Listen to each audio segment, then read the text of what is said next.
民进党台南市党部主委郭国文伫上任以来，首次召开记者会，会中首先公布党部的人数，包括执行长，由着曾经担任3届的议员古木哈少来担任，希望借由女性，加上过去对原住民议题的重视，希望带领党部团队发挥战斗力。记者会当中的最重要的部分呢，就是我要公布我接下来的团队哈。那我邀请到呢，我们在3届的市议员的古木哈旧，好来担任我党部的执行长哈。那古木哈旧基本上大家都对他非常的熟悉哈，他过去对原住民的议题十分的关注，也相当的专业。那对我来说，他是一个相当有素朴的正义感，而且有原型理念的政治工作者。那所以我今天慎重邀请他来担任这一个党部的执行长。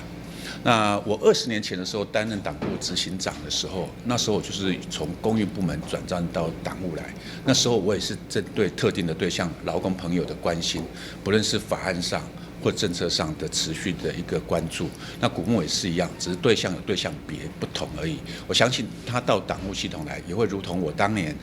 得心应手，很快就进入状况。对咨询到接下民进党部执行长的职务，古木哈少抱着诚惶诚恐的心情，一方面感谢主委的肯定和信任，未来嘛将努力完成主委交办的任务。非常谢谢主委对我的肯定跟信任。那接下执行长的这个任务，其实我是诚惶诚恐。那未来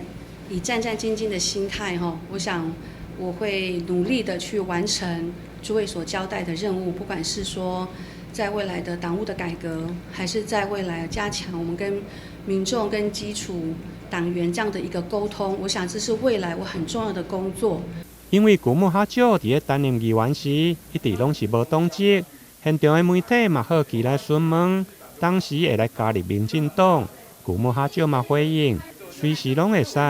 离原先执行长张梦辉以及立委国会办公室的许介仁，则担任主委的特助。未来工作重点将以党务革新为重，同时嘛将加强甲地方民众的沟通。台南新闻林根采访报道。